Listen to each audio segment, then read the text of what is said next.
बालाघाट जिले के किरनापुर में विकास की बड़ी छलांग लगाते हुए पंचायत एवं ग्रामीण विकास मंत्री प्रहलाद सिंह पटेल ने कुल 5,65,67,000 रुपए के विकास कार्यों की सौगात दी है। मंत्री पटेल ने जनपद सदस्यों की निधि से निर्मित 40 लाख की लागत के आधुनिक शॉपिंग कॉम्प्लेक्स की 22 दुकानों का लोकार्पण किया तथा 5,25,67,000 की लागत से बनने वाली नए 3 मंजिला जनपद पंचायत भवन का भूमि पूजन किया। उन्होंने कहा कि पंचायतें केवल शासन पर निर्भर न रहे बल्कि अपनी आय बढ़ाकर स्वच्छ, सुंदर और स्वावलंबी मॉडल पंचायत बनी। उन्होंने ग्राम पंचायत भवनों की नई डिजाइन, सोलर पैनल, गुणवत्तापूर्ण कार्य और शमशान घाट विकास को लेकर महत्वपूर्ण घोषणाएं की है। नया जनपद भवन आधुनिक सुविधाओं से युक्त होगा, जिससे ग्रामीणों को एक ही स्थान पर सभी प्रशासनिक सेवाएं मिलेंगी। तो वहीं नई शॉपिंग कॉम्प्लेक्स से स्थानीय व्यापार और रोजगार को बढ़ावा मिलेगा। कार्यक्रम में सांसद भारती पारधी, विधायक राजकुमार कर्राहे, विधायक गौरव पारधी आदि उपस्थित रहे। कही थी और आज भी कह रही हूँ कि पहली बार मैंने हमारे दोनों विधायकों को देखा जिन्होंने अपने इस कार्यकाल में 1 नहीं, 2 नहीं, 10 नहीं, 20 नहीं, 50 नहीं, 100 नहीं, लगातार बहुत से। उसका प्रत्यक्ष उदाहरण मुझे तब देखने मिला कि मैं राजकुमार भैया के साथ मंच पे थी किरनापुर के किसी कार्यक्रम में, और उनको काम याद नहीं थे। उन्होंने अपने मोबाइल खोल के सर्च कर करके देख देख के इतनी सारी सड़कें, तो पुलिया, तो स्टार बैंक, तो फलाना, तो ये भवन, तो वो भवन।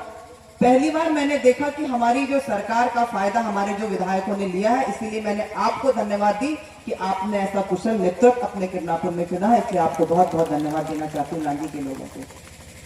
निश्चित तौर पर आदरणीय भाई साहब का बहुमूल्य समय हमको मिला है। हम तो आप सबके बीच में हमेशा आते रहते हैं। हम भाई साहब को सुनेंगे। आज के इस शुभ अवसर पर मैं आपको बहुत बधाई देती हूँ। मंत्री जी आने वाले समय में उन पंचायतों को जिनमें पंचायत भवन नहीं है, उनकी स्वीकृति हमको प्रदान करेंगे और धीरे धीरे करके अन्य जो हमारे सामुदायिक भवन है उसके भी कार्य हमारे यहाँ पर प्रारंभ होंगे। निश्चित तौर से भूमि पूजन होंगे। आज आपने बहुत महत्वपूर्ण समय, और जब मैं आपसे मिला था कि मुझे किरनापुर के लिए समय चाहिए, तो आपके पास समय की कमी थी और बालाघाट 17 तारीख को आना था, और आपने कहा कि 5 दिन का समय है, तैयारी कर लो, मैं आ रहा हूँ। तो निश्चित तौर से मैं बहुत बहुत आभार व्यक्त करता हूँ कि आज आप यहाँ पर पहुंचे हैं। आपका आशीर्वाद हमारे विधानसभा क्षेत्र के ऊपर में हमेशा इसी तरह से बने रहे।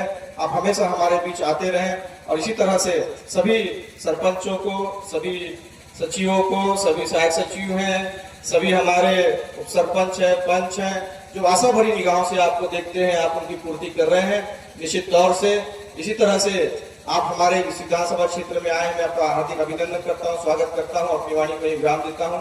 जय हिंद, जय भारत। तो मैंने तय किया कि जिन ग्राम पंचायतों में पंचायत भवन नहीं है, पहले मैं उनको दूंगा, बाकी कुछ नहीं पूछूंगा कि वहां नहीं है तो बिना मांगे उनको दूंगा।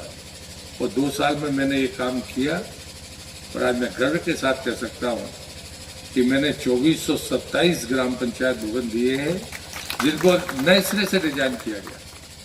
हमारा कोई भी ग्रामीण भवन, अभी भी जनपद के उसका भवन यहाँ डिसमेंटल होगा, 2 मंजिला हमारा कोई भवन जा नहीं पाता। क्या 25 साल बाद आपके पास में कोई जमीन होगी? जो भवन आपका होगा, अगर आप उसको 2 मंजिल और 3 मंजिल नहीं ले जा सकते, तो अपनी जरूरतों को कैसे पूरा करोगे? और इसलिए इसकी डिजाइन बदलकर पंचायत भवन 2 मंजिल और जा सकता है, ये उसमें प्रावधान है। जनपद का भवन भी जो बन रहा है, ये भी 3 मंजिल तक जा सकता है। उसकी प्लम्ब अभी से ऐसी है, यदि आपको जरूरत पड़ती है तो आप उसके ऊपर बना लीजिए। और मुझे लगता है कि अब हम नया कोई भी भवन बनाए, न लोगों के आने वालों के लिए जगह छोड़िए। अब तो गाड़ियां बहुत है, तो कम से कम पार्किंग का प्रावधान तो पहले से कर दो कि वहां दूसरी होटल ना खुले।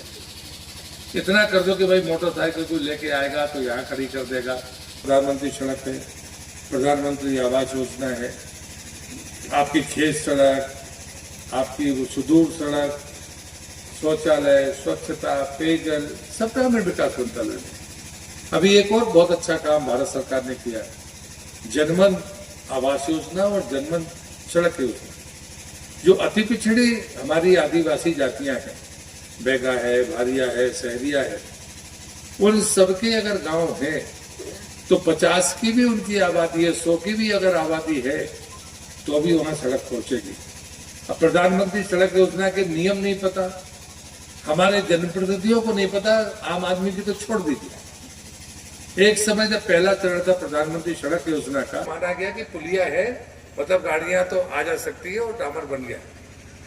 दूसरे चरण में भारत सरकार ने कहा कि पहले चरण में अगर कोई 12 पुलिया नहीं है, बाढ़ में डूब जाती है, और उस समय परिभाषा थी कि साल में अगर कोई 12 सड़क मानी जाती थी कि चलो ये 4 महीने में 15 दिन, एक 2 दिन करके बंद है, तो अभी 12 मानते हैं पड़ेगा, और पुल उसको जरूर बनाना पड़ेगा।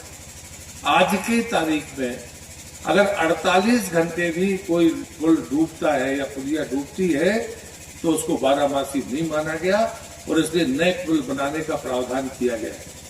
और इसलिए तीसरे चरण से तो ये नियम बन गया, यदि किसी नाले 5वां चरण शुरू हुआ है 2011 के जनसंख्या के आधार पर, जहां पर भी 500 की आबादी रही होगी वो बिना कहे जुड़ जाएगी।